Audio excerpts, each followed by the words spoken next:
nggak, saya nggak tahu lagi yang mana ya. Mungkin saya juga udah lupa. Cuman intinya memang kita nih harus bijaksana ya dalam berapologet ya di dalam kasus Pak Bom Bom ya. eh, ini memang udah ke masalah hukum. Kalau saya bilang itu udah ke masalah hukum karena pertama ngaku pendeta ya dan dia bukan pendeta. Nah, ini kebohongan publik yang sungguh nekat yang nyata gitu loh ya. Dan ini melukai ya. Saya bukan saya dengan beliau itu dari tahun berapa ya? 2019 mungkin ya, cukup lama. Masih di YouTube ya? Masih di YouTube. Masih di YouTube waktu itu kita sama-sama di Pak Yusuf Manubulu ya. Saya memang mengira beliau ini mungkin bukan pendeta yang punya jemaat. Sebab kalau pendeta punya jemaat itu nggak mungkin bisa 10-12 jam di YouTube maupun di TikTok, itu udah nggak mungkin itu. Ya, karena Betul. pendeta saya cuma jemaatnya 50 orang aja udah sibuknya minta ampun. Nggak bisa sampai 10-12 jam nongkrong, itu tuh nggak mungkin. Tapi saya yakin beliau somehow melayani gitu loh. Jadi makanya saya masih menghormati dan menghargai beliau saat itu. Karena memang belum ada hal-hal tercela gitu ya yang mungkin beliau lakukan atau penipuan atau kebohongan dan sebagainya. Saya mendengar satu dan lain hal dan dua hal di belakang layar ya dari teman dekat beliau sendiri ya, Pak Lidara, tetapi saya sudah simpan itu secara pribadi ya, yang membuktikan kepada saya memang teman beliau pribadi ya. Tapi saya orangnya nggak pernah ember sih Pak Pavel. Anda kan tahu dari dulu ya. Saya itu menutupi banyak sekali apa namanya ya keburukan-keburukan apologet. Saya nggak bisa ngomong di sini gitu. Jadi kadang-kadang saya disuruh harus ngomong begini, loh saya tuh justru menutupi kok, saya tuh nggak ngomong kok. Malah kalian suruh saya ngomong tuh aneh gitu loh ya. Jadi saya udah tahu cukup lama itu, tetapi saya nggak pernah ngadu. Bahkan saya tidak pernah ngadu antara Pak Lidara dengan Pak Bom Bom ya, walaupun saya ngerti.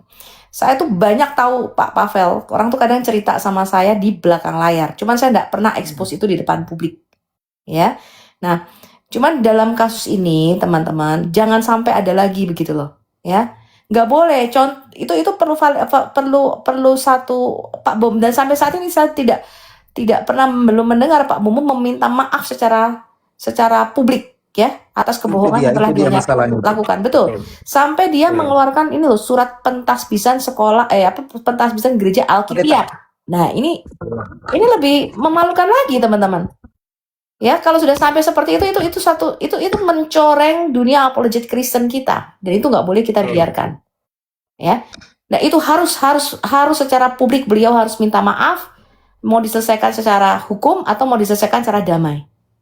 Ya, karena itu karena pribadi. Kecuali ini contoh-contoh, misalnya beliau selingkuh sama istri orang, itu urusan beliau pribadi mungkin. Ya, paling yang kita bisa lakukan adalah kita tidak mendukung perbuatan beliau dan menegur beliau. Tapi kalau ini ranahnya ini sudah masalah ke jemaat, ya. Kemudian saya juga tadi kaget loh, saya ini juga baru tahu nih dari Pak Bintang Daud. Saya kemudian ngecek juga video-video, saya nggak pernah memperhatikan selama ini ya. Sama ini saya mensupport beliau, ya, bahkan saya berhubungan baik dengan beliau. Salah satu yang saya kasih nomor WA, WhatsApp saya itu adalah Pak Bom Bom, ya, karena saya sangat peduli sekali, ya, sangat care dengan beliau. Saya nggak menyangka ya beliau itu, saya baru tahu nih baru hari ini saya baru tahu beliau ternyata mau mengumpulkan donasi dan itu atas nama Gereja Murtadin, betul ya Pak ya?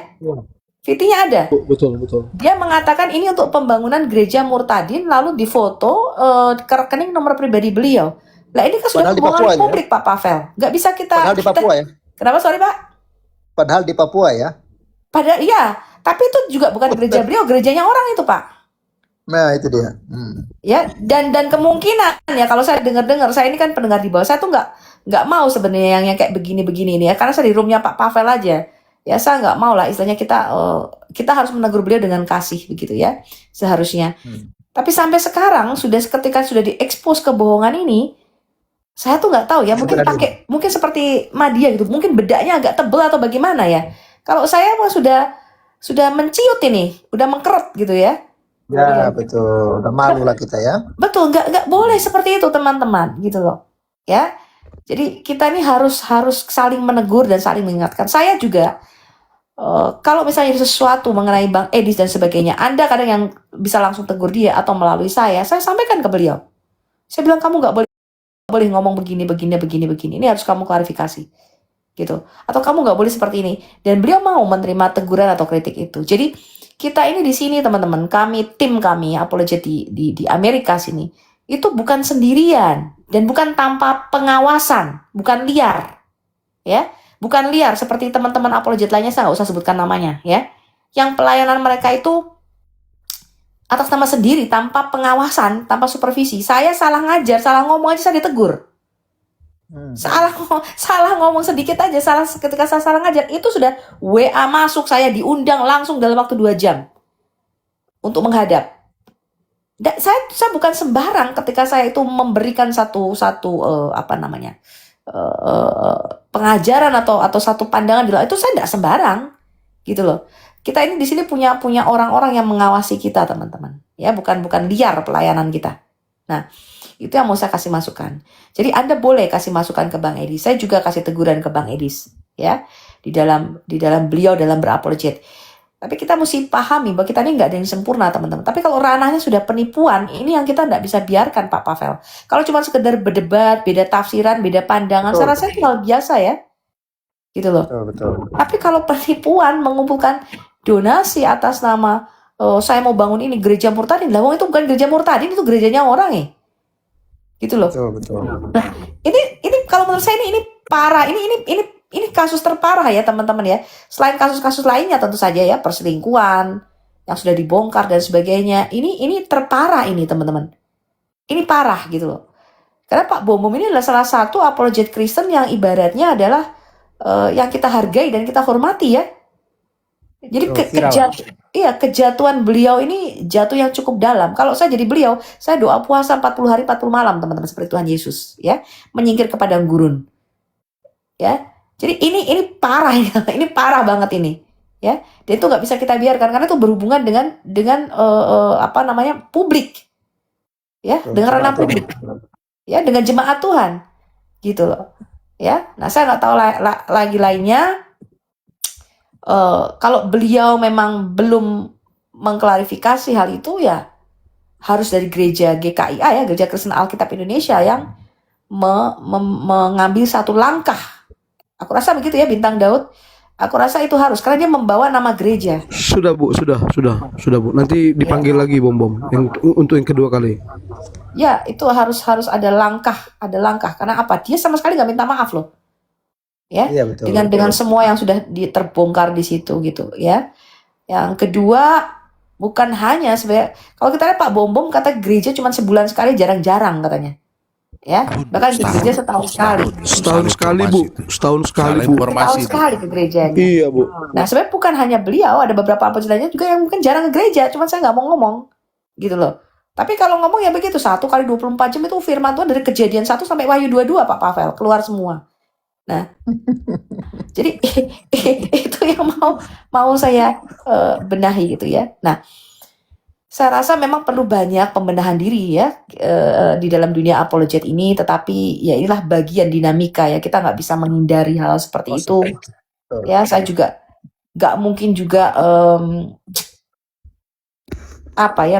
kita hanya bisa memberi masukan dan kita hanya bisa bersikap lebih dewasa lagi, gitu, ketika menyikapi ada perbedaan pandangan, ada kekurangannya Bang Edis, ada kekurangan saya, ya, ada kekurangannya Pak Erben, ada kekurangan teman-teman lain. Harusnya kita saling membenahi, bukan saling menyerang, teman-teman, ya. Itu harapan saya, gitu, ya. Harapan saya harusnya kita bisa berdiskusi dengan baik. Pandangan perbedaan teologi itu pasti ada. Kalau enggak, masa sih kita sampai beberapa denom, ya. Kita itu bisa pecah dari Katolik, dari Ortodok. Itu kenapa? Ya karena beda pandangan teologi. Ada Anabaptis, ada Mennonite. Nah, kalau kita karena beda pandangan teologi kemudian kita menyerang, gitu, ya. Nah, saya tuh nggak suka sikap-sikap gitu, ya. Termasuk sikapnya Kiamat kepada saya. Saya tantang Bu Sofi debat ini, ya, ini kacang lupa kulit, gue bilang, ya. Lebih enak kan kita berdiskusi, betul nggak Pak Bu? Coba di pandangan Ibu seperti ini. Ibu dasarnya apa? Ini pandangan enggak, malah nantang. Nah, ini jadi setali 3 uang ini, Pak. Ya kan, dulu sikapnya Pak Bomom kan juga begitu tuh. Ayo debat tutup mata, saya tantang bla bla bla bla, bahkan gitu kan, Pak. Teman-teman tahu sendiri lah, saya nggak usah ngomong, ya. Nah, jangan seperti itu, teman-teman. Pengetahuan kita itu nggak lengkap loh. Pengetahuan kita itu nggak sempurna. Ya, Alkitab mengatakan demikian. Ada 3 hal, kasih, iman, dan pengharapan. Pengetahuan kita akan lenyap, pengetahuan kita nggak sempurna. Ya, tapi dalam menyikapi itu, ayo kita hendaknya dengan kasih. Ada pernyataan Bang Edis yang teman-teman, Bang Edis ini kalau ngomong kok kayaknya udah mau masuk ke jurang gitu kan, udah di pinggir jurang. Konfirmasilah sama beliau, ya. Saya rasa beliau itu beberapa kali kok, ya, mengenai masalah poligami, Yesus punya Tuhan, ya, pernyataan-pernyataan yang beliau itu kan orangnya tuh sangat apa ya, nggak mau ribet. Edis itu orangnya nggak mau ribet teman-teman kalau Anda kenal beliau, ya. Nah, saya sudah memberikan masukan juga kepada Bang Edis, ya, karena beliau ini berpengaruh.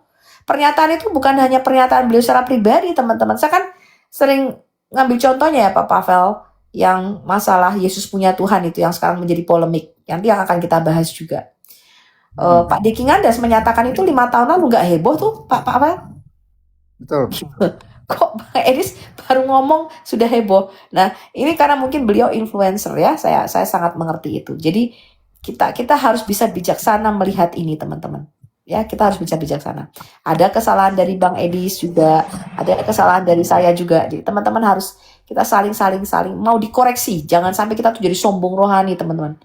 Ya, wah, gue paling ngerti ini, paling hafal Alkitab, nggak boleh begitu. Ya, kita harus mendengarkan. Oh, ini pandangan kamu, ini pandangan kita. Yuk kita cari.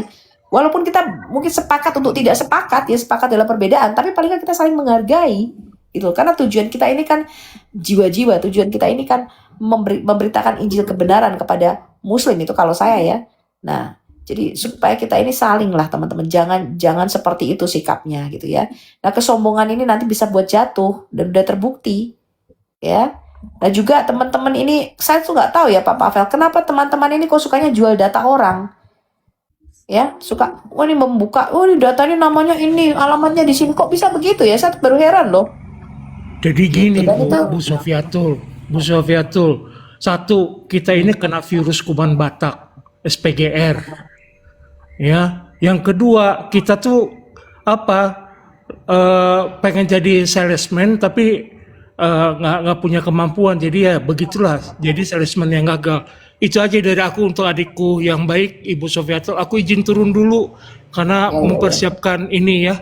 Ya semangat adikku Sofiatul, pengajaranmu luar biasa. Lanjut, aku izin turun ya. Oke, Terima kasih Pak. Salut, sedikit Bang Nah, Papel, sedikit ya. Bang Daud, sedikit ya. Jadi memang kita pun selama ini kan sibuk cari jiwa, sehingga kita lupa dengan rumah kita sendiri masih ada kotoran di dalamnya.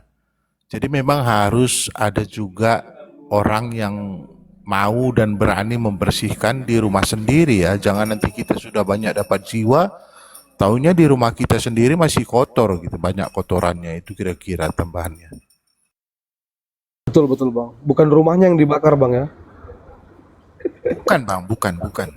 Dibuang kotorannya Bang. Kalau agak payah pakai parang Bang.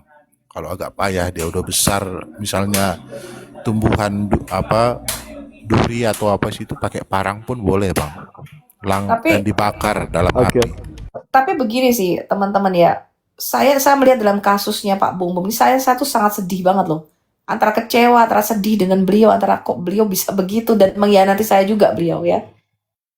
Tapi ya intinya saya sedihnya begitu. Kok sampai beliau tuh berani melakukan penipuan seperti itu gitu.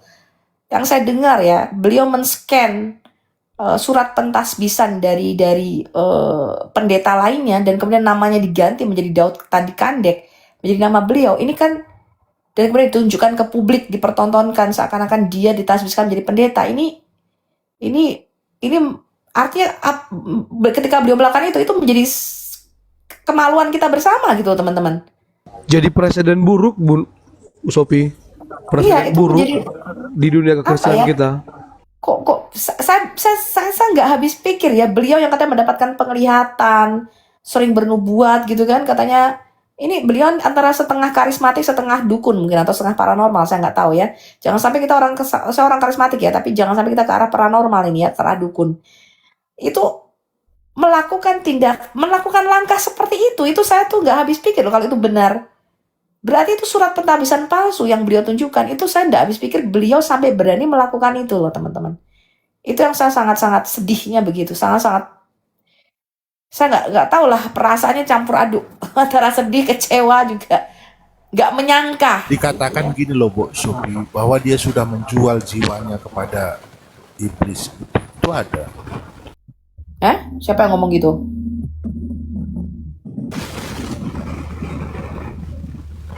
Enggak lah, kalau kita sih berdoa beliau. Yang bilang begitu siapa Pak Ibnu Kulum? Jangan fitnah Pak. Nggak ada yang bilang begitu. Cuman indikasi ke arah ya saya nggak tahu ya, kalau ke gereja setahun sekali ini kan ya agak repot ya. Karena gini, kalau beliau nggak punya komunitas, tidak seperti kami di sini, artinya memang tidak ada yang menegur beliau. Kalau beliau punya komunitas, sesama pendeta ini kan saling menegur biasanya Pak Pavel. Kita kan punya kumpulan ya. Jadi biasanya Saling menasihati. iya, kita kan nggak sendiri gitu loh. Ya, kalau Anda tidak berkomunitas ya begitu, akhirnya liar. Ya, semau-mau sendiri, nggak ada yang tegur. Gitu lah, ke gereja setahun sekali gimana coba? Komsel nggak pernah ke gereja setahun sekali. Tapi Bu Sophie, ada beberapa pernyataan-pernyataannya sekarang jadi seolah-olah semacam pembenaran kan. Contoh, kalau saya bukan pendeta tapi saya mengajar firman Tuhan, kenapa? Kan Oh, gitu. dia ngomong begitu. Dia ngomong begitu. Lalu si keluarganya itu, si Lia itu bilang, ya kalau Pak Bom bohong masalah kependetaannya, tapi kan dia mengajarkan firman Tuhan. Ya terima firman Tuhannya. Jangan kebohongannya dia sebagai pendeta itu yang kalian angkat-angkat terus, katanya gitu. Itu gimana coba kita Bu Sophie menelaah, menerima Ya, kita itu geleng-geleng secara kepala sih. Gitu. Harusnya diselesaikan dulu gitu loh. Ya, diselesaikan dulu satu-satu. Ya, saya juga nggak habis pikir dengan Lia ya. Dia juga, saya lihat di tweetnya langsung menuduh Bang Edi saksi Yehova ya dan sebagainya. Saya sangat kecewa sebenarnya dengan teman-teman ini. Dia gampang sekali menuduh dan menyesat-nyesatkan orang. Anda tuh nggak tahu kami di sini seperti apa, teman-teman. Gitu. Tapi ya itulah. Tapi untungnya Bang Edi situ orangnya santai sih. Saya rasa kalau memang orang bener ya pasti akan dibela sendiri sama Tuhan gitu. Gini. Kita tuh jangan sibuk menjatuhkan orang. Ya, saya waktu dulu kasus saya dengan Lina Wijaya juga. Ya, ketika apapun yang beliau lakukan, beliau ngoceh terus di mana-mana itu. Apakah saya balas, teman-teman? Enggak, saya enggak pernah balas. Saya ngomong aja enggak loh. Ketika orang-orang bilang, "Bu, Ibu harus ngomong." Untuk membela diri saya, maksudnya nama baik saya dicemarkan di situ. Saya bilang, "Enggak, ngapain?" Gitu loh. Saya bilang ini, kalau Tuhan masih mau pakai dia, kalau Tuhan akan angkat dia, mau kita jatuhin dia pun nggak akan bisa, karena Tuhan masih mau pakai dia, pengurapan Tuhan ada pada dia. Kita mau ngomong apa? Tapi aku bilang begini, kita tuh nggak usah sibuk menjatuhkan orang, teman-teman. Kalau Tuhan sudah nggak mau lagi sama dia, udah dimuntahkan sama Tuhan, dia akan jatuh sendiri kok, nggak usah tanpa perlu bantuan tangan kita gitu loh. Tapi kalau pengurapan Tuhan memang masih pakai dia, ya kalian mau berusaha menjatuhkan dia seperti apa, nggak bakal sanggup gitu loh teman-teman, nggak bakal mampu gitu ya. Jadi biarlah semua berjalan ya, semua nanti akan kelihatan seiring dengan berjalannya waktu, siapa yang konsisten, siapa yang terbukti perkataannya benar, kan seperti itu ya. Sekalipun mereka memfitnah saya, memfitnah Bang Edi atau teman-teman, kalau memang itu tidak benar, nanti berjalannya waktu Anda akan tahu sendiri kok, Anda akan ngerti itu ya. Dulu kan saya juga difitnah tuh, saya katanya simpanannya Joshua Tewu. Ya, tahun berapa tuh tadi di fitnah Joshua Tewa, saya nggak kenal. Saya Ya juga kan? sempat dengar itu, parah sih. Ya. Gitu loh teman-teman. Jadi gitu loh, kita nggak perlu terlalu banyak klarifikasi. Jadi kalau kamu tuh klarifikasi, ini tuh fitnah itu ini. Tapi kalau kamu gini, kamu harus ketika kamu membuat satu pernyataan. Contoh nih misalnya, kalau saya membuat satu pernyataan, saya ini murtad dari Islam, kan teman-teman menyangka saya ini pernah Islam kan? Saya juga heran, dari mana saya nggak pernah ngaku murtadin? Ya, saya murtad dari Islam atau saya mengaku saya dulu di pesantren dan sebagainya, teman-teman pasti minta validasi dong. Loh, Bu Sophie dulu murtad dari Islam tahun berapa? Betul nggak? Ibu Sophie dari pesantren mana kan gitu kan? Wajar. Kenapa? Karena saya mengklaim, saya membuat satu pernyataan di publik. Itu wajar. Kamu harus dicecer. Kamu buat satu pernyataan kok di publik kok. Gitu loh. Tapi kalau misalnya Bu Sophie ini kayak kasusnya Yuli kemarin. Yuli ini janda apa masih perawan loh, itu urusan dia. Dia nggak perlu bikin klarifikasi. Ya kecuali dia selingkuh sama suami orang, betul nggak Pak Pavel? Betul. Iya, itu segala nggak perlu dibahas klarifikasi. Betul. Ya, contohnya RK, ya RK ngaku single ternyata punya istri, ya. Tapi kan itu urusan dia gitu teman-teman. Selama nggak ada kasus perselingkuhan, nggak ada kasus apa yang nggak perlu dia koar-koar kayak Bang Edis gitu. Teman-teman mendesak, Bang Edis ini misteri sandal pink, ini sandal siapa? Kan selalu begitu. Ya dia nggak perlu koar-koar saya punya istri apa enggak, itu bukan ranah dia untuk membuka ke publik persoalan-persoalan pribadi dia, begitu teman-teman. Ya, gitu maksud saya. Tapi kalau Anda membuat satu pernyataan yang menyangkut dengan gereja, saya gereja ini, saya bangun gereja ini, kan harus jelas. Kayak Pak Pavel ini, ya waktu beliau bilang saya bangun, itu jelas teman-teman. Dananya kemana, gerejanya mana, ya. Jadi teman-teman yang melayani seperti Pak Pavel dan teman-teman misalnya yang langsung di lapangan bergerak, memang mereka betul-betul pelayanan yang harus kita support gitu teman-teman. Ya, dulu juga kan Pak Bom katanya butuh mobil tuh dulu. Aku dengar, tolonglah teman-teman kalau bisa ya kan. Saya kalau naik motor kan nggak mungkin, ini Papua katanya jalannya naik turun katanya kan gunung. Tolonglah kalau bisa mobil yang apa itu off-road itu loh, dia minta mobil off-road. Double Ya cabin. kan? Iya, double cabin, Bunda. Itulah dia. Kan udah Anda tahu sendiri beliau sebesar itu. Ya kan nggak mungkin lah naik motor, kasihan motornya bisa kempes bannya kan gitu. Ya kan? Nah, aku bilang kalau memang itu untuk kalau memang itu untuk pelayanan ya kita pasti support. Tapi kalau ternyata itu bukan untuk pelayanan gimana coba? Padahal rumahnya besar loh, Bunda. Nah, ternyata dia punya rumah makan, punya salon, katanya punya banyak usaha kan? Oh, iya. Iya. Tapi Salah kok sering satunya ngomong jualan begini. Amer. Besok ini hari Sabtu saya Iya. nggak bisa makan babi nih teman-teman. Terus kemarin aduh saya nggak bisa beli beras, nggak bisa bayar uang listrik. Ini kan gimana ini? Kita harus jangan seperti itu juga ya sebagai apologet ya teman-teman ya gitu loh maksud saya. Seperti itu. Jadi ya tapi kita nggak bisa inilah. Nggak bisa apa ya. Iya. Namanya dunia TikTok dan dunia ini kan bebas gitu loh. Betul. Kita nggak bisa ini juga. Tapi kalau dalam kasus ini harus gereja Kristen Alkitab Indonesia ini yang bergerak gitu ya. Iya. Makanya ya harus Tapi dia belajarnya juga tuh tidak belajar. bisa Hah? Bu Sofi, tapi dia juga tidak bisa disalahkan sama gereja Alkitab karena itu kan bukan Alkitab itu, Bu. Iya, nanti penting ini gereja Alkitabnya kita harus Bang Pavel, Ini. jangan salah, Bang Pavel. Dia tunjukkan juga loh logo GKA itu. Iya. Nah, itu. Ah. Itu kan hanya dia. tapi kan gereja Alkitab ini bintang Daud beda ini. Enggak, Bunda. Yang habiskan bukan Enggak. gereja Alkitab, Bu Sophie. gereja Alkitab ya. Logonya Bu jelas Sophie, dia dia tunjukkan itu. tunjukkan itu ada surat dari Majelis Pusat Gereja Betul. Kristen Alkitab. Dia tunjukkan itu Itu lengkap ternyata semua. kata Yuli apa namanya? Pentas bisan istrinya yang pendeta yang itu ya, yang pendeta Musa itu ya. Ya, Edrus Tembu. Edrus Tembu, ya.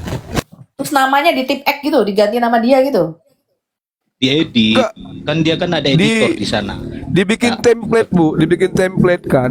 Dia edit, dia hapus nama, baru dia bikin template, langsung dicetak gitulah kira-kira. Cuman dia lupa masukkan logo di SK-nya itu. Tapi di surat-surat pendukung SK-nya ada logonya semua. Betul. Itu kan pemalsuan itu namanya, pemalsuan dan penipuan. Iya, betul, Bu. Itu sulit. Nah, Pemalsuan siapa yang dan membantu itu kira-kira? Jangan-jangan si Wira nih. Ya betul. Ya itu yang saya maksud. Iya, Si Wira ini yang kuat membantu. dugaan Karena si Wira Wira. kan Kuat Dia kan dugaan. editor. dia kan ahli IT. Betul, Iya. betul. Kuat dugaan si Wira. Aduh, Diduga ya, aduh, patut Tuhan. diduga ya. Biar jangan dijadikan delik dan sama mereka. Kalau dari saya sih teman-teman singkat kata ya untuk Pak Bom yang terhormat ya, yang saya secara pribadi ya bertobatlah, cuma itu aja lah ya. Lanjut teman-teman. Tapi ya orang pada tebel-tebel mukanya, orang si Iskariot aja sampai sekarang masih tebel mukanya. Rumah anak terang jadi anak terong aja masih minta lagi nih kayaknya, mau bangun lagi nih. Kolam baptisan jadi kolam renang. Gue bingung kolam baptisan ditanya mana ya anak yatim piatunya? Ya saya kan yatim piatu katanya. Masih sekarang minta lagi loh teman-teman. Untuk apa itu? Apa dibilang? KKR, Bu. Gedung KKR. Hah? Gedung KKR. Gedung KKR ternyata apa tuh? Tapi Bu Sophie, kami kan di Komalnya ke Areda itu kan sebagai ini kan, sebagai herder kan, kami kan dijuluki gitu. Sebenarnya saya sudah mau mengundurkan diri nih Bu Sophie dari herder, Bu Sophie. Kamu jadi Chihuahua sekarang. Bukan. saya saya mau jadi kucing aja lah, kucing Bu Sophie, kucing. Karena kenapa? Karena nggak kuat Bu Sophie melihat semua, aduh itu tadi yang kejahatan-kejahatan yang luar biasa itu Bu Sophie. Bintang, kau sudah dipilih untuk kerjaan itu, jangan kau mundur. Masalahnya kita nggak kuat Bang Ibnu Kulum melihat semua kejahatan-kejahatan Banyak dan berdoa, bukti-buktinya. banyak minta Waduh, donasi waduh. untuk uang poding. Butuh ditasbihkan lagi nih.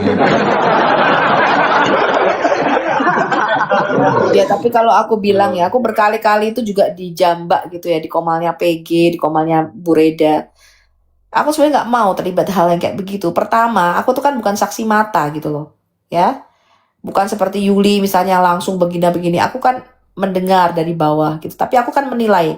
Aku kan orangnya nggak gampang langsung gitu. Aku tuh pertimbangan banyak gitu loh. Dengerin sini, dengerin sana, dengerin sini gitu. Jadi banyak, bukan langsung itu aku nggak gitu. Aku denger gitu loh. Ya. Nah, sebenarnya kita itu jangan dipanasin lah tambah terlibat hal seperti itu gitu loh. Maksud aku juga jangan kasar gitu loh. Artinya gini, ketika kita tahu Pak Bom seperti itu, Lia seperti itu, harusnya kita merangkul mereka gitu loh. Ya, kita harus mengampuni dan mendoakan mereka dan merangkul mereka gitu loh. Justru kalau kita tekan mereka, nanti mereka makin jadi gitu loh. Ya, jadi ya inilah orang Kristen teman-teman, suka dukanya kita sebagai orang Kristen gitu loh. Kalau kita tekan mereka akan makin mental gitu loh. Ya, makin mental gitu loh. Izin, jadi itu sudah sangat benar sekali kalau kita kemukakan sama sinodenya. Jadi alangkah baiknya kalau sinodenya ataupun gembalanya yang menegur dia. Karena kalau kita yang menegur dia akan ada konflik yang berkepanjangan. Nah, mungkin salah satu atau siapapun itu bisa langsung ke sinodenya ataupun ke gembalanya, begitu ya. Ya nanti ada panggilan kedua ini. Masalahnya Bang Bukit, gembalanya juga mendukung penipuan. Parah ya. Jadi Terima kasih, sudah koordinasi Bang Bukit ke sinodenya, dan ini kan ada satu kasus yang memang sudah pantas untuk dijadikan delik hukum ke kantor polisi gitu, yaitu pemalsuan dokumen surat keputusan. Itu kan dokumen resmi tuh milik organisasi gereja kan gitu kan. Jadi ini katanya akan dalam minggu ini akan dipanggil oleh pihak gereja untuk yang kedua kali. Pak Bom akan dipanggil ke GKAI gitu. Jadi bagus. kami dengar juga, ya memang kita nggak harapkan sih sebenarnya ini jadi ke proses hukum. Tapi karena kemarin katanya di pemanggilan pertama Pak Bom itu dilarang untuk live. Pak Pavel tahu nggak tuh? Nggak ya. Jadi Pak Bom itu dilarang untuk live karena Pak Bom itu disuruh untuk merenungkan dan menyesali perbuatannya. Ternyata Gak nyesal malah tambah jadi. itu Bu Sophie malah pulang dari GKAI, pulang dari sidang itu mereka Tambah malah jadi tambah live. gitu, langsung live itu mereka. Iya pulang. Ya langsung live. Iya, itulah yang mereka bernyanyi-nyanyi kan, melayani lebih. Itu baru pulang dari sidang rapat GKAI itu mereka di situ. Tapi sampai sekarang Pak Bom itu udah ketahuan seperti itu, pemasan dia sampai sekarang nggak minta maaf ya, maksudnya Nggak maaf ada. gitu ya. Gila, masih Ada, Bu, tebel nggak ada. aja ya, Iya, nggak ada. tebal lemaknya ini ya. Tebal muka aja. Yudas saja menyesal Bu ya. Yudas saja Sekarang aja menyesal. nyesel loh ya, gantung diri ya. Walau caranya salah. Makanya kan ini kan sering kujadikan jokes Bang Ibnu Kulum, Bu Sophie. Sering kujadikan jokes sampai iblis aja nengok kelakuan Pak Bom begini, pensiun iblis. Udah kita pensiun. Ada pengganti kita kok kayak gitu. Minder ya ibu. Minder iblisnya gitu loh. Shalom, selamat siang, host. Shalom, shalom. Iya, Iya, shalom Bang. kita saat kembali ke topik. Ya, silakan Andi Sam. Oke, baik. Aisam. Terima kasih, salam kenal ya, host. Salam kenal. Salam kenal juga untuk teman-teman semua yang belum kenal. Saya hanya menanggapi, bernarasi tentang pengajar tadi dan berapologet itu. Ya, disclaimer, saya tidak berdebat dan saya tidak menjustifikasi si A, si B, atau si C. Enggak. Ya, ini kembali lagi ke pribadi kita masing-masing. Banyak pengajar yang bahkan berapologet yang tidak ada basic sama sekali. Tidak ada basic sama sekali. Karena ini bentuk dari pelayanan. Karena ini bentuk, kita seperti ini pun bentuk dari pelayanan. Tetapi pertanyaannya, sudah mampu nggak kita melayani Tuhan? Atau sudah mampu nggak kita melayani orang lain? Tapi kalau belum mampu, kita layani diri kita sendiri dulu. Yang dimaksud melayani diri kita sendiri dari ego kita, kesombongan kita, keangkuhan kita, apalagi emosi kita. Jadi kalau belum mampu melayani Tuhan, ya coba kita introspeksi diri, merendahkan hati lagi. Gitu loh. Karena pengajaran-pengajaran ini itu sangat menyakitkan hati Tuhan kalau menyimpang dari Alkitabiah. Seperti teman-teman mengatakan tadi, kalaupun dia sudah seperti ini, udah ketahuan ya, dan basicnya bahkan ada yang membela dia, jangan usah lihat dari kehidupannya dia, tetapi kita nilai dari pengajarannya dia. Jangan salah, iblis pun tahu firman Tuhan loh, ya. Iblis itu tahu firman Tuhan. Tetapi saya tidak menjustifikasi siapa-siapa di sini. Kalau Tuhan mungkin melihat setiap hari tingkah laku kita, pengajar dan apologet, Tuhan itu menangis. 3 kali Tuhan Yesus dicatat dalam Alkitab itu menangis. Tetapi dalam kehidupan kita sehari-hari bisa jadi mungkin Tuhan Yesus menangis melihat tingkah laku kita. Nah, itu saya sangat setuju dengan tadi Pak host tadi dengan pemaparannya untuk senantiasa bagaimana kita saling mengingatkan satu sama lain.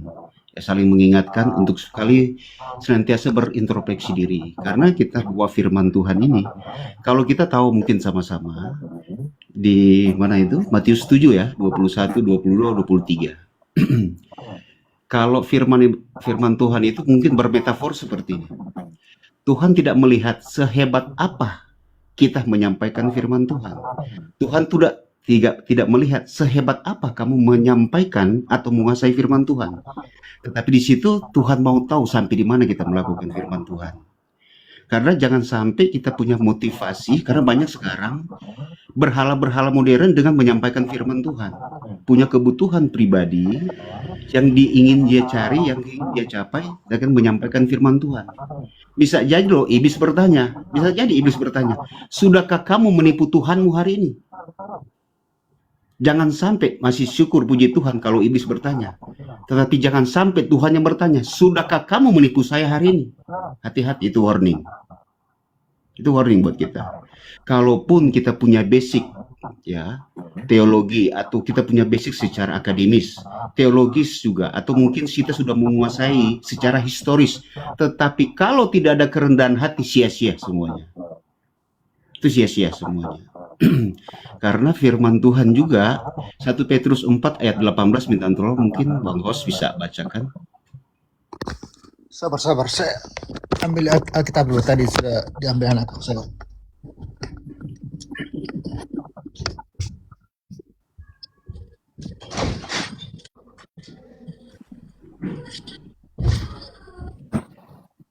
Kenapa Pak? Mau Apa ayat itu? firman? 1 Petrus 4 ayat 18 kalau nggak salah ya. Kak Sofi, Lupa. sorry saya. Pak Rafael kayaknya mesti wudhu dulu nih sebelum pegang Alkitab. Sorry. 1 Petrus apa? 1 Berapa? Petrus 4 ayat 18. Ayat 18 ya? Iya, betul. Ya, boleh saya bacakan? Oh, boleh, silakan. 1 Petrus 4 ayat 18, demikian firman Tuhan. Dan jika orang benar hampir-hampir tidak diselamatkan, apakah yang akan terjadi dengan orang fasik dan orang berdosa? Yes. Kadang-kadang orang merasa dia benar yang dia sampaikan. Kadang-kadang dia merasa benar, dia sudah menguasai firman Tuhan. Tetapi bicara tentang kebenaran sini sesuai dengan kehendak Tuhan, bukan keinginan atau kebenaran kita sendiri. Dan apa yang akan terjadi jika orang benar hampir-hampir tidak diselamatkan? Apalagi dengan orang fasik dan orang berdosa. Nah, inilah perlu kita introspeksi diri, artinya ya kita memastikan ini kita hanya manusia. Ya, artinya kita tidak bersayap, kita bukan malaikat. Kalau kita hanya manusia, berarti kita harus sadari kita punya kekurangan, kita punya keterbatasan, kita punya kelemahan, bahkan kita banyak kesalahan dan dosa. Berarti kita harus menyadari bahwa orang juga sama dengan kita. Jangan saling menghakimi. Tetapi kembali lagi kepada firman Tuhan, Yohanes 7:24 mengapa? Katakan apa? Hakimilah dengan adil sesuai dengan perbuatannya dia. Hakimilah dengan adil sesuai dengan perbuatannya dia. Nah, kita harap mungkin bagaimana ke depannya, bahkan kemarin saya kasih masukan di room lain, lebih khusus untuk apologet. Kalau bisa bikin satu asosiasi apologet dan didasari dengan hukum, itu ada ADRT-nya. Supaya di situ bisa dipertimbangkan, disaring siapa yang mau bergabung. Karena banyak sekarang orang yang mengataskan nama apologet, akhirnya mempermalukan nama Kristen, bahkan nama Tuhan Yesus dihujat. Banyak seperti itu.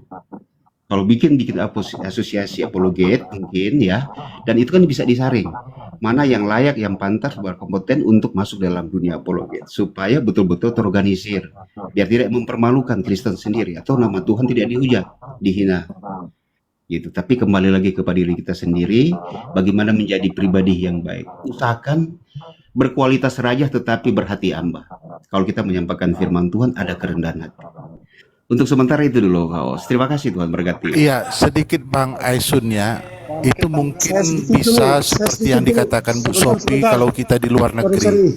Tapi kalau di Konoha nggak bisa, Bang. Kita bakal dijaring semua, Bang.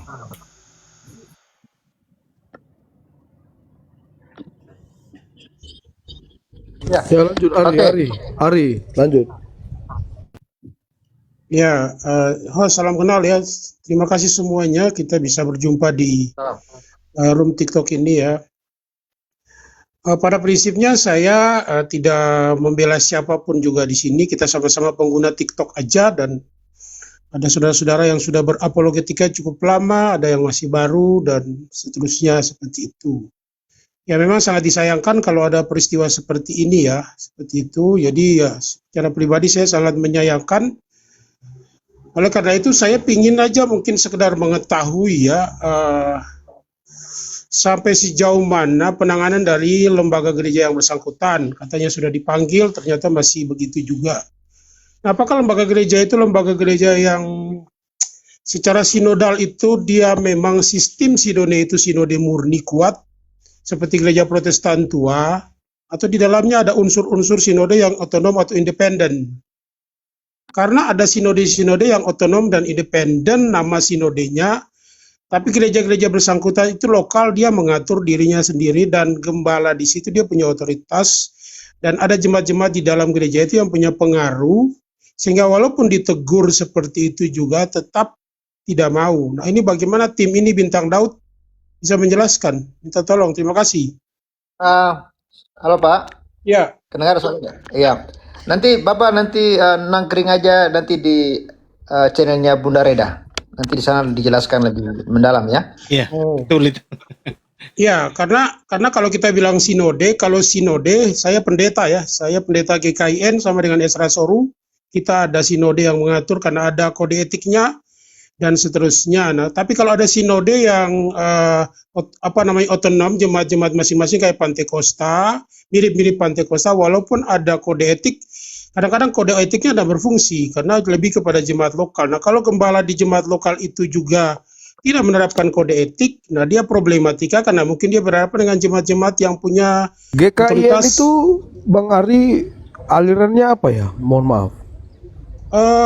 Protestan Injili, dan kita punya yang aturan yang jelas seperti itu. Kalau pemalsuan seperti itu langsung ditegur dan dikeluarkan, didisiplin dan seterusnya. Tapi kalau dia masih tidak ini ya keluar, dan makanya saya ingin tahu ini bagaimana kalau sistemnya sudah kayak Pantekosta, itu sudah sulit seperti itu karena Pantekosta itu memang gembala itu ditopang oleh orang. Tunggu Bang Ari. Protestan itu, Protestan Injil itu mirip-mirip Calvin nggak sih? Atau Wesley? Ya, nanti dijelaskan, nanti sudah saya jelaskan, mirip-mirip Pak. Cuma yang mau dibicarakan kasus yang bersangkutan ini, kalau dia sudah arahnya seperti Pantekosta, memang itu sulit. dan jemaat-jemaat itu punya otoritas tersendiri dari gembala lokal. Enggak. Kayaknya Oh, enggak. kayaknya sealiran dengan Bapak. GKA itu Oh, kayak gitu. sealiran sama Bapak. Oke, kalau gitu kita menunggu Bintang. supaya langkah selanjutnya kalau Nanti dipanggil aja kedua, Bintang, lebih Iya. lengkapnya. kalau dipanggil Lebih kedua, karismatik. ketiga yang bersangkutan masih nggak bisa, berarti memang sistemnya kayak Pantekosta murni. Tapi kalau dipanggil kedua, ketiga langsung membuat satu keputusan resmi dikeluarkan, nah itu berarti sistem sinodal murni seperti itu. Nah itu bisa kita lihat nanti. Kita lihat selanjutnya seperti itu kan. Ya nanti di kalau itu kemalnya Kak Bapak Reda tanya aja Marbun nanti. aja. Enggak, tunggu bentar Bang Sebar. Kalau itu nanti Ah. coba Bapak tanya aja sama orang GKAI, Pak. Kita nggak Nah, tahu seperti apa sistemnya gitu kan. Ya itu, makanya yang saya nilai ini dari tadi kan bicara begitu ditegur, ternyata dilarang nggak boleh live, ternyata live lagi. Berarti ini analisa sementara saya ya, analisa sementara saya aja. Berarti sistemnya sudah Pantekosta murni, seperti itu. Makanya ada Jadi, panggilan Karena kedua. dia didukung sama hamba Tuhan juga kemarin itu kan, sama pendetanya Iya, waktu dia live. sekalipun sudah dihukum sama hamba Tuhan dan seterusnya, berarti sistemnya sudah hampir mirip-mirip Pantekosta murni. Jadi gembala lokal pun, sinode pun, ketua daerah pun tidak bisa menegur dia karena dia sudah punya otoritas yang tertinggi, apalagi dia sudah punya pengaruh di media sosial seperti ini, seperti itu. Jadi saya lihat kalau tidak, itu biasanya tidak lama karena kami biasanya 2 minggu, setelah 2 minggu, 3 minggu, setelah itu 1 bulan di sidang kode etik, entah itu dia gembala ataupun dia jemaat biasa langsung dikeluarkan dan Tapi diberikan Calvin itu ada juga yang menganut otonom. Ada di beberapa Yang mana tempat itu, Pak? tertentu, di beberapa tertentu, misalnya di daerah-daerah yang sulit terjangkau, misalnya kayak di Papua, di Oh, Kalimantan, iya. di Itu apa beda, ada. Pak. Kalau Ari. itu beda. Kalau Ya. itu beda. Maksud saya yang secara sistem sinodenya dari pusat itu ada nggak yang Pak Bintang Calvin Daud, Protestan tuh? Iya, Pak. Iya, Bu. Pak Ari. Maksudnya begini Pak Ari.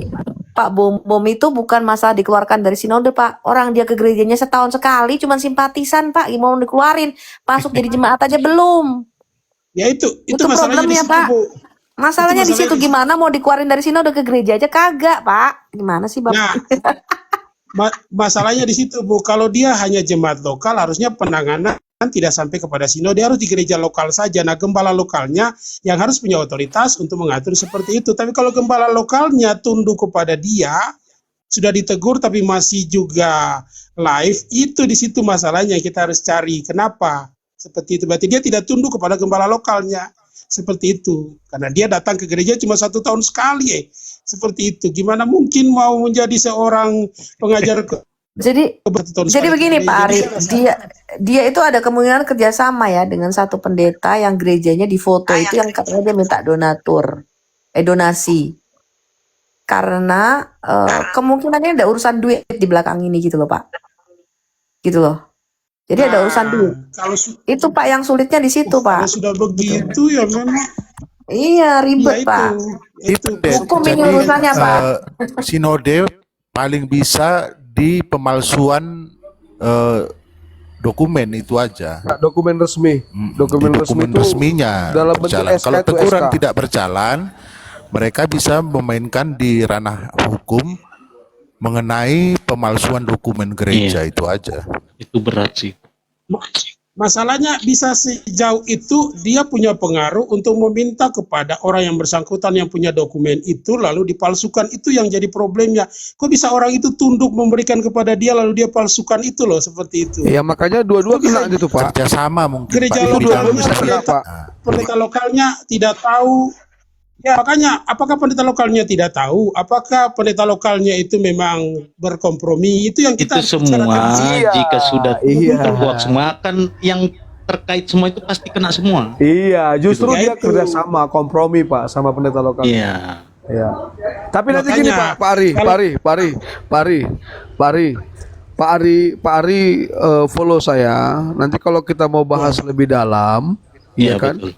Bapak bisa ikut kami ke Komalnya Kak Reda. Jangan di sini. Nanti kita kalau di sini dimarahi Pak Pavel Iya. nanti kita. Sian. Ya, saya rasa terlalu dalam. Kita Saya punya rasa kode etik juga. cukup ya teman-teman ya. Jadi mungkin begini Pak Ari Tadi kan Bapak mengusulkan ini dikeluarkan dari sinode, jangan kan dikeluarkan Pak, jadi jemaat aja dia enggak Pak. Itu kartu NIJ aja enggak punya Pak, gimana mau dikeluarin? Gitu loh Pak Enggak, masalahnya. maksud saya Bu, dia bisa dapat SK kependetaan itu berarti di sinode pun Dia mungkin kerjasama main dari Pak belakang sama atau salah, gimana? iya dia kerjasama sama salah satu pendeta GKAI dan GKAI-nya itu juga mendukung dia. Jadi pendetanya ini mendukung dia untuk minta donasi. Oh ya kami mau bangun rumah gereja Murtadin bla bla bla. Padahal itu gereja bantuan pemerintah Pak yang GKI mangkrak lokal ya nggak Bu. jadi. GKI lokal ya Bu. GKAI lokal. Iya, Jadi dia lokal. kerjasama sama ini urusannya uang Pak Ari di belakangnya. Kalau udah urusannya mamon kan repot ya Pak, gitu loh Pak. Iya. Gitu. Makanya kita nih pusingnya begitu Pak. Dia bukan pendeta yang bermasalah sehingga harus dikeluarkan dari sinode, malah belum jadi jemaat Pak di situ Pak, baru simpatisan. Ke gereja setahun sekali, gimana mau dikeluarin? Masuk aja belum gitu loh Pak. Ya. Nggak pernah ke gereja. Ya, tidak ikuti perkembangan apa, cuma lihat keramaian TikTok ini aja. Oh, ada orang seperti ini ya, sampai bisa menipu seperti itu ya, nggak tahu juga. Oh ya ada Pak, macam-macam Pak di sini Pak. Ngeri. Hanya Nanti- bergabung nanti- dengan kita nanti Pak, Pak Ari, bergabung Pak dengan Ari, kami Pak Ari, untuk menyapu Nanti rumah kalau kita. mau melihat bukti video, Yang otentik ya. iya yang otentik lihat di VT saya Pak ya. Di VT saya lihat. Oke. Ya, itulah sangat disayangkan aja sih penggunaan TikTok yang terlalu ini banget jadi akhirnya ya, itulah segala cara dipergunakan. Terima kasih Bos. Ya, demi Terima kasih uang semua. Pak, demi uang. Ya, itulah. Yang pasti Pak Ari pendeta kah? Ya, saya pendeta GKIN. Saya di Jawa, saya di Jawa Timur. Di Jawa ya? Jawa Timur. Oke, pokoknya Pak sudah ada contoh yang nggak baik, jangan ditiru ya Pak. Ya itulah, pastilah. Sama-sama saya juga hamba Tuhan Pak gitu. Tapi Ya, saya aliran saya Pantekosta Pak. Maksud saya, Karismatik Pak. sesulit-sulitnya kita kan kasihan lah kalau kita membohongi di Iya. publik kayak gini kan, kasihan banyak Iya. orang yang ketipu lah seperti Iya, itu. iya. Setuju Pak. Setuju Pak. Sesulit-sulitnya Oke, kita Pak. melayani kan, bagaimana lah hikmat kita seperti itu. Betul, setuju Pak. Mantap Pak Ari. Makanya kan ada lagunya itu melayani lebih sungguh itu ya. teman-teman. Masalahnya begini Pak, yang dilayani kan perutnya sendiri. Nah ini repot. Maksudnya lebih sungguh melayani perutku sendiri kan lebih repot Oh, ini kan. kalau itu- Malah makin kalau itu bersungguh-sungguh Pak melayani perutnya sendiri ya repot ini jadinya. Ya, itulah repot Bu, kalau perutnya aja dipikirkan. Karena kalau nggak melayani nggak makan Bu ya. Repot juga Bu. Kalau di situ itu nanti akhir-akhirnya katanya ganti melayani Baik. lebih nipu. Oke, tahan dulu kawan-kawannya, ini ada Lanjut. ada Murtadin kita mau kasih closing statement. Silakan Pak Esra. Ini Murtadin baru 1 bulan ini. Silakan Pak Esra sebelum ke Paroti hidup. Ya, dari tadi saya nyimak luar biasa sekali. Saya cuma mau menambahkan yang tadi, yang sudah turun tadi Bang Aye ya. Jadi benar yang beliau bilang tuh, saya rasa benar yang beliau bilang. Sudah saatnya kita tuh apologet Kristen ini mungkin dirangkul begitu. Contoh kecilnya saya saja. Saya 2 hari ini dianu terus. Dibilang saya ini sesat, satu bilang saya sesat, saya ke situ bilangnya saya ini sesat. Jadi saya rasa itu mungkin sudah saatnya lah kita rangkul apologet yang begitu supaya kalau saja mungkin saya itu mungkin masuk Kristen tuh gara-gara mungkin perut atau perempuan, hari itu juga mungkin saya sudah balik arah. Sumpah 2 hari ini saya disesatkan terus sama orang-orang Jangan kita sumpah sendiri. Pak, gak boleh. Yoter. Iya, maksudnya toh Pak, begitu. Itu saja sih, standing closing saja Pak. Ya, terima kasih untuk guru-guru saya sini, luar biasa sekali pengajarannya hari ini. Pak Esra. Saya juga mau kasih pesan ke Bapak. Kalau Bapak masuk ke TikTok, tapi kalau gereja itu kan sudah pastilah, sudah pasti punya visi dan misi gitu kan. Tapi kan kalau di TikTok ini kan visi misinya kan random. Bapak nggak tahu kan. Begini Seperti loh, yang Pak. kata Begini loh, Mas. saya ini mengalami keterbatasan untuk ke gereja karena Iya. saya ini lagi sembunyi begitu. Bapak Oh, tahu kan kalau lagi baru-baru murtadin itu bagaimana? oh ya, tahu, tahu. Jadi saya tuh mengalami kesulitan untuk belajar langsung. Jadi media online itu sangat membantu untuk saya begitu. Oke. Kalau gitu jangan di TikTok Pak, di apa? Di lebih bagus di YouTube. Zoom, Iya, di Bagus YouTube di juga YouTube, bisa. pilih YouTube Ya, yang saya banyak juga. sesuai dengan gereja kita, YouTube, di situ aja. Zoom, boleh. Zoom. Bapak gerejanya apa, Pak? GKI Pak. Saya dibaptis Oh, GKI. di GKI Protestan, sebagai Protestan saya dibaptis. Iya, iya, iya. Iya, ya, cari apologet yang inilah. Maksudnya gini Pak ya, kalau kayak yang Bapak harus hindarkan itu adalah apologet yang suka apa ego denomnya kuat. Artinya gini, yang tadi seperti Bapak bilang itu yang antara Katolik dan Protestan, itu hindarkan Pak. Ya kan?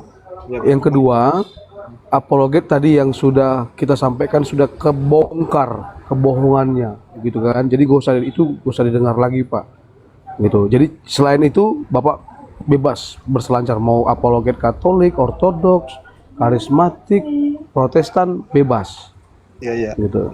Ya, yang pasti Wanes juga hindari Wanes. oh ya, satu lagi ya. Satu lagi, Oh iya, satu lagi. Wanes. Yang Jangan JO sampai yang skip. Wanes juga jangan. Oh iya. Jangan. Gitu. Salah Selebihnya satu Wanes itu contohnya aku kasih inisial ya, Mikana gitu ya. Itu ya. jangan. Ya, betul. Itu aja Pak ya, Pak Isra ya. Oke, terima kasih semuanya. Saya mungkin izin turun dulu mau Salam Pak Esra. Tuhan berkati Pak Esra. Baik, Pak. Tetap semangat Pak ya. ya semangat.